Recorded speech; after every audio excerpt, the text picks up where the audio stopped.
Oke, bro, gimana kabar kalian hari ini? Semoga kalian yang di rumah baik-baik saja. Seperti biasa, kali ini saya akan membawakan audio bookman buat kalian yang lagi bekerja, bersantai, ataupun berolahraga.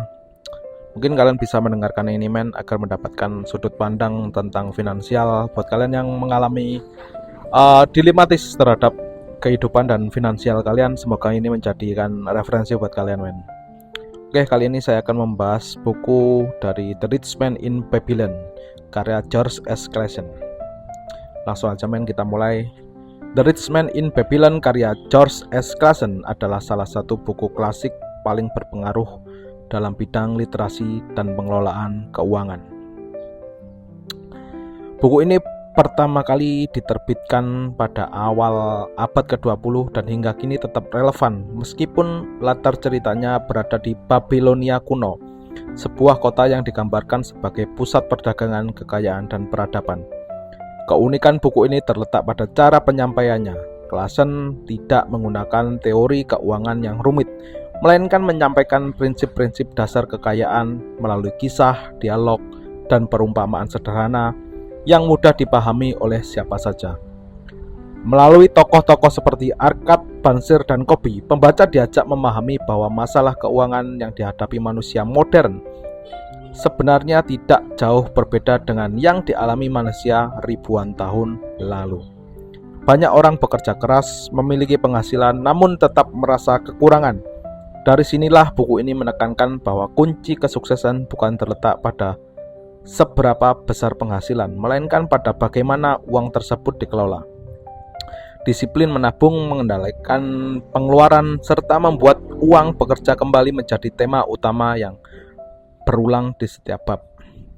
Pendahuluan buku ini secara tidak langsung mempersiapkan pembaca untuk menerima satu pesan penting, yaitu membangun kekayaan adalah sebuah proses jangka panjang yang membutuhkan kesabaran, kebiasaan yang benar, dan kebijaksanaan dalam mengambil keputusan.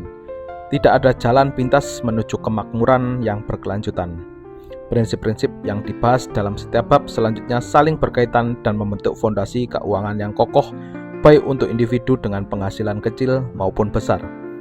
Dengan bahasa sederhana, namun penuh makna, The Rich Man in Babylon menjadi panduan abadi bagi siapapun yang ingin mencapai kebebasan finansial. Bab pertama, The Man Who Desire Gold.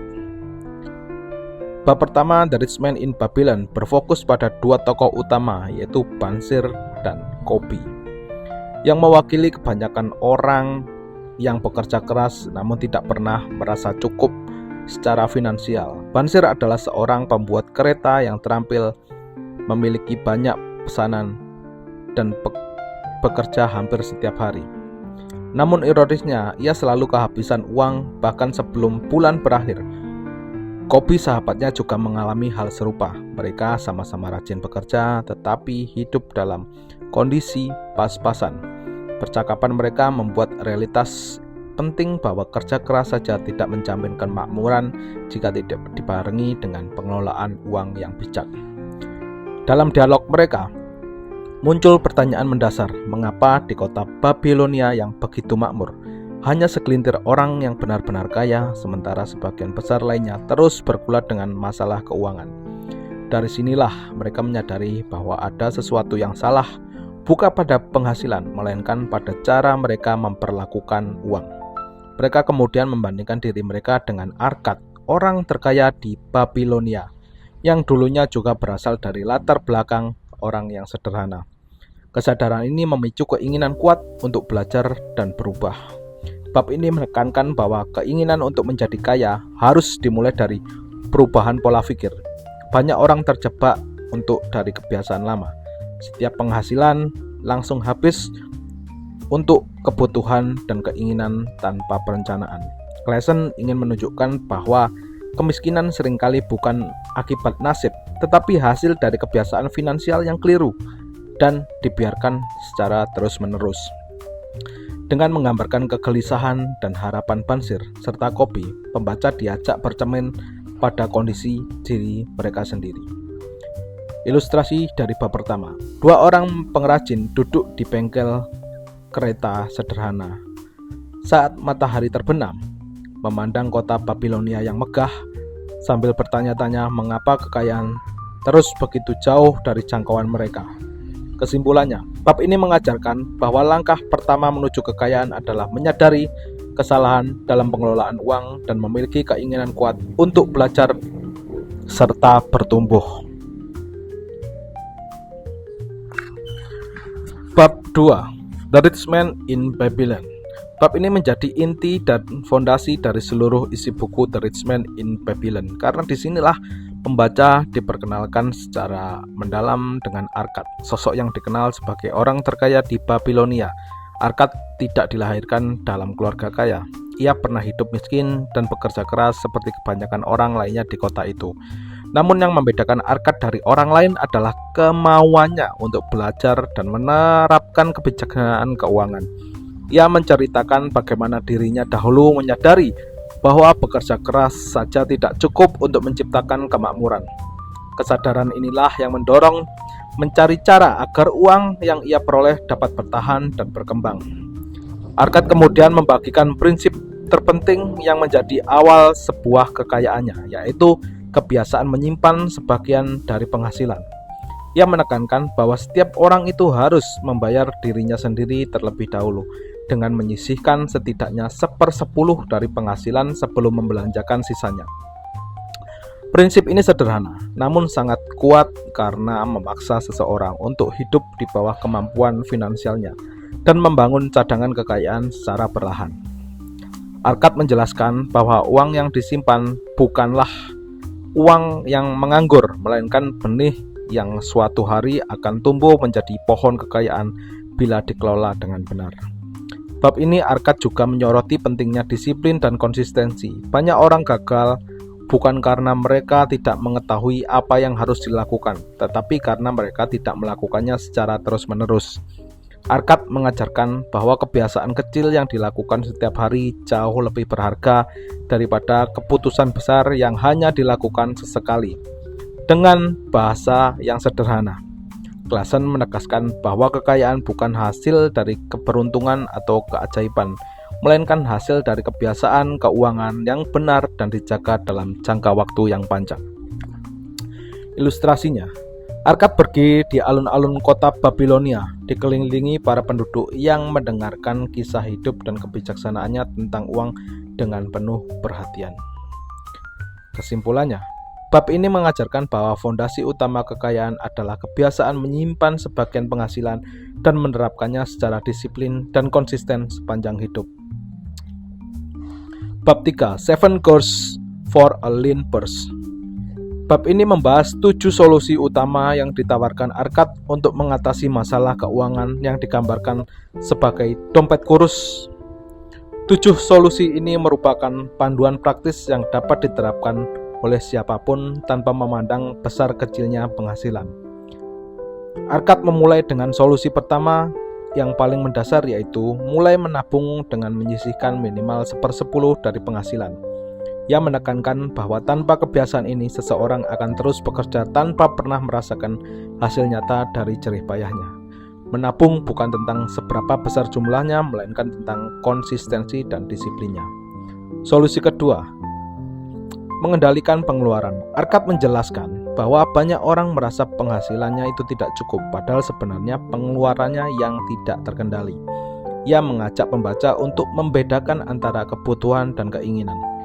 Dengan perencanaan anggaran yang bijak, seseorang tetap dapat menikmati hidup tanpa harus mengorbankan masa depan finansialnya.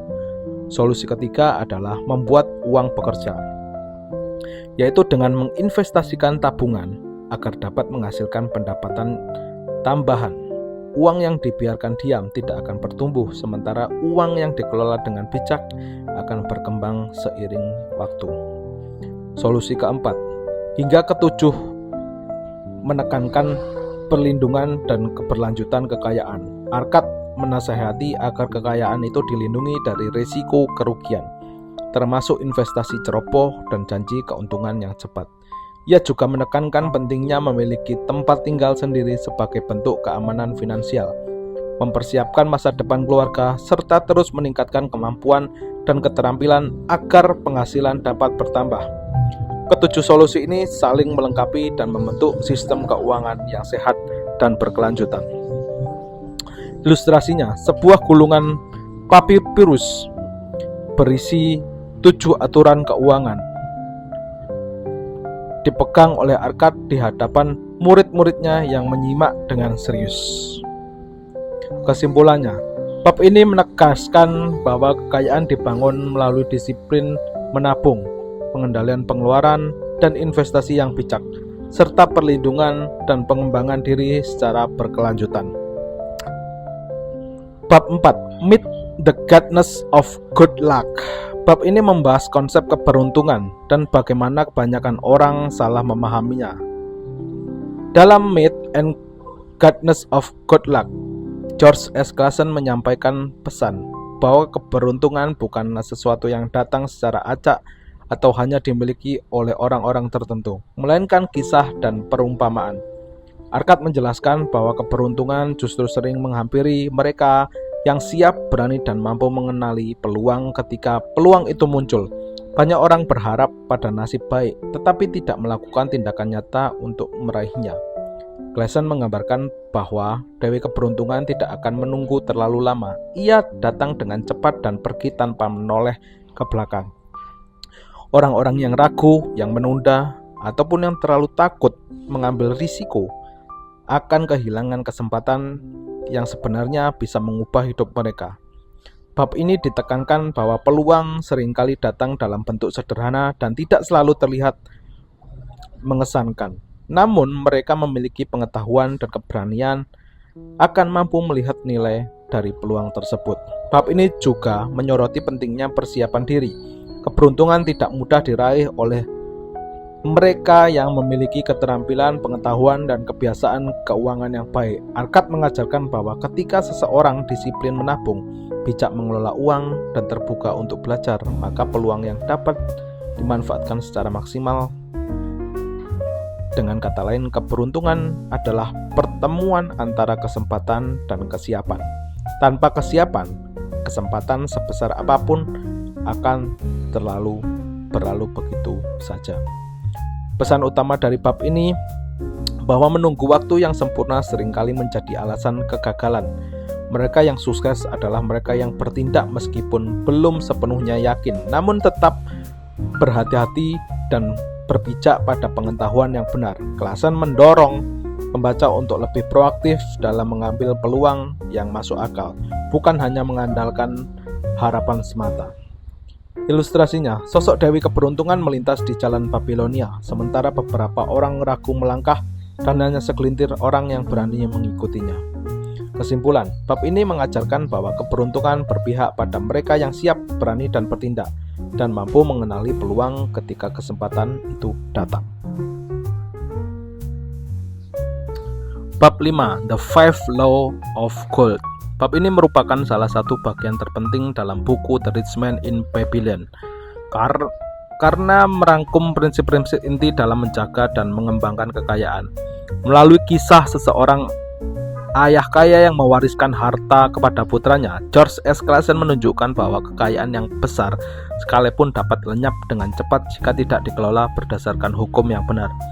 Sang ayah tidak hanya mewariskan emas, tapi juga 5 hukum emas yang harus dipahami pada dan dipatuhi agar kekayaan tersebut tidak habis sia-sia. Hukum emas pertama adalah bahwa emas akan datang kepada mereka yang secara konsisten menyimpan sebagian dari penghasilannya. Ini kembali menegaskan pentingnya kebiasaan menabung sebagai fondasi kekayaan. Hukum kedua menyatakan bahwa emas akan bekerja dengan giat dan menghasilkan lebih banyak emas bagi pemilik yang bijak dalam menginvestasikannya. Artinya, uang harus ditempatkan pada usaha atau investasi yang aman dan dipahami dengan baik. Hukum ketiga memperingatkan bahwa emas akan pergi dari orang yang tergoda oleh keuntungan cepat dan investasi yang tidak jelas, terutama jika mengabaikan nasihat orang berpengalaman. Hukum keempat menekankan bahwa emas akan menghindari orang yang berinvestasi pada hal-hal yang tidak mereka pahami. Clason ingin menegaskan bahwa ketidaktahuan adalah musuh besar kekayaan. Sementara itu, hukum kelima menyatakan bahwa emas akan lari dari mereka yang memaksakan keuntungan yang tidak masuk akal atau mengikuti nasihat penipu. Kelima hukum ini saling berkaitan dan membentuk sistem perlindungan agar kekayaan tidak hanya diperoleh tetapi juga dijaga dalam jangka waktu yang panjang. Bab ini memberikan pelajaran bahwa membangun kekayaan tidak cukup dengan semangat dan keberanian saja, tetapi juga memerlukan kebijaksanaan, kesabaran, dan kerendahan hati untuk belajar. Kekayaan yang bertahan lama adalah hasil dari keputusan bijak yang diulang dari waktu ke waktu. Ilustrasinya, 5 hukum emas terukir pada tablet batu Babilonia, bersinar di terpa cahaya matahari sebagai simbol kebijaksanaan yang abadi. Kesimpulannya, bab ini menegaskan bahwa kekayaan yang sejati hanya dapat bertahan jika dikelola berdasarkan hukum-hukum emas yang menjunjung kebijaksanaan, kehati-hatian, dan pengetahuan. Bab 6. The Gold Leader of Babylon. Bab ini membahas kebijaksanaan dalam meminjamkan dan meminjam uang melalui kisah maraton. Seorang peminjam uang di Babilonia, Clason menunjukkan bahwa banyak orang kehilangan kekayaannya bukan karena kurangnya penghasilan, melainkan karena keputusan yang keliru dalam memberi pinjaman atau berutang. Maton diceritakan sebagai orang yang murah hati, namun pada awalnya kurang bijak dalam menilai kepada siapa ia meminjamkan emasnya. Akibatnya, banyak pinjaman tidak kembali dan justru menggerogoti kekayaannya sendiri. Melalui nasihat Arkad, Maton belajar bahwa meminjamkan uang harus dilakukan dengan pertimbangan yang matang. Uang sebaiknya dipinjamkan kepada orang yang memiliki kemampuan dan rencana jelas untuk mengembalikannya. Pinjaman yang diberikan kepada orang yang ceroboh atau tidak bertanggung jawab justru akan membawa kerugian dan juga konflik. Clason menekankan bahwa niat baik saja tidak cukup. Kebijaksanaan harus menyertai setiap keputusan finansial.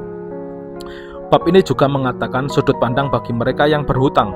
Hutang yang tidak dikelola dengan baik dapat menjadi beban jangka panjang dan merusak masa depan keuangan seseorang.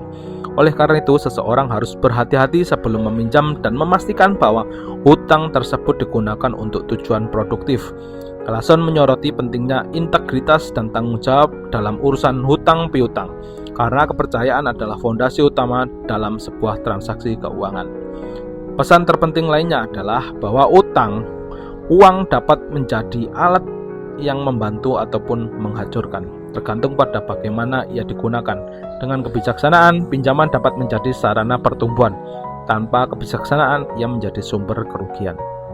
Ilustrasinya, seseorang memberi pinjaman duduk di meja batu, menimbang koin emas dengan penuh kehati-hatian sebelum menyerahkan kepada si peminjam. Kesimpulannya, bab ini mengajarkan bahwa pengelolaan pinjaman dan hutang harus dilandasi kebijaksanaan, tanggung jawab, dan pertimbangan yang matang agar kekayaan tetap terjaga. Bab 7. The Walls of Babylon. Bab terakhir ini menggunakan metafora yang sangat kuat untuk menggambarkan pentingnya perlindungan dalam kehidupan finansial.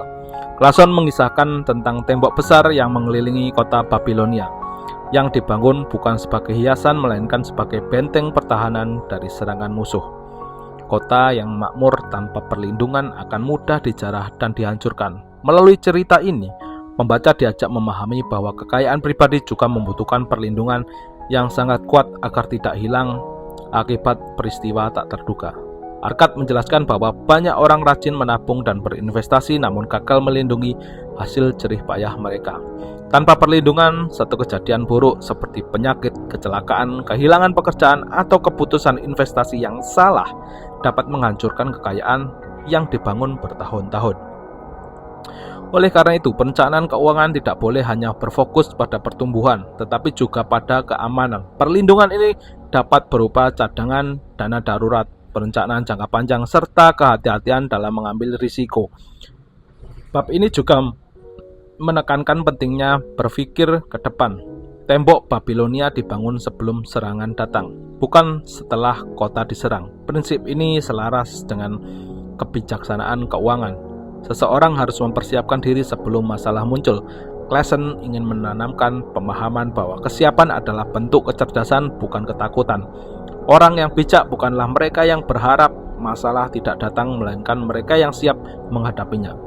Dengan menutupi buku melalui metafora tersebut, Clason menyampaikan bahwa kekayaan sejati bukan hanya tentang seberapa banyak yang dimiliki, tetapi seberapa aman dan bertahan lama kekayaan tersebut. Perlindungan yang baik memberikan ketenangan pikiran dan kemungkinan seorang menikmati hasil usahanya tanpa rasa cemas berlebihan. Ilustrasinya, tembok besar Babilonia berdiri kokoh mengelilingi kota, melambangkan perlindungan dan keamanan atas kekayaan di dalamnya.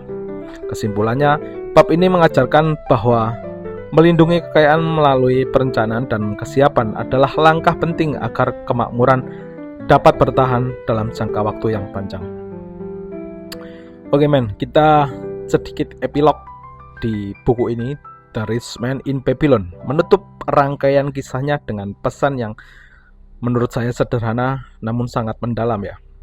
Kebebasan finansial itu bukanlah hasil dari keberuntungan, warisan atau kecerdasan yang luar biasa, melainkan buah dari kebiasaan yang benar dan dilakukan secara konsisten. Melalui sebuah perumpamaan yang berlatar Babilonia kuno, George S. Clason berhasil menunjukkan bahwa prinsip keuangan yang sehat itu bersifat universal dan tidak lekang oleh waktu. Artinya ya kayak gitu-gitu aja dari zaman dulu men. Apa yang berlaku ribuan tahun itu tetap relevan bagi kehidupan modern saat ini. Di buku ini mengajak pembaca untuk merefleksikan seluruh pelajaran yang telah disampaikan dalam setiap bab, mulai dari kesadaran akan kesalahan pengelolaan keuangan, kebijaksanaan menyisihkan penghasilan, mengendalikan pengeluaran, keberanian mengambil peluang, kebijaksanaan dalam investasi, serta kehati-hatian dalam berhutang, hingga pentingnya perlindungan finansial. Semua prinsip tersebut saling terhubung dan membentuk satu sistem keuangan yang kokoh, mengakibatkan satu saja dapat melemahkan keseluruhan fondasi keuangan. Clason menegaskan bahwa siapapun dapat memperbaiki kondisi keuangan jika bersedia belajar dan berubah. Kekayaan bukanlah tujuan akhir semata, melainkan alat untuk menciptakan rasa aman, kebebasan, dan ketenangan hidup. Pada akhirnya, ya, di buku ini meninggalkan satu pesan yang kuat men. Mulailah dari langkah kecil hari ini, menyimpan sebagian penghasilan, membuat keputusan bijak, dan melindungi apa yang telah dimiliki adalah tindakan sederhana yang bila dilakukan terus-menerus akan membawa perubahan besar dalam hidup finansial seseorang. Kekayaan sejati dibangun bukan dalam semalam, tetapi melalui kebijaksanaan yang dipraktikkan dalam seumur hidup kita. Oke bro, itu tadi buku dari The Rich Man in Babylon. Semoga bermanfaat buat kalian. Ketemu di audiobook selanjutnya dan see ya.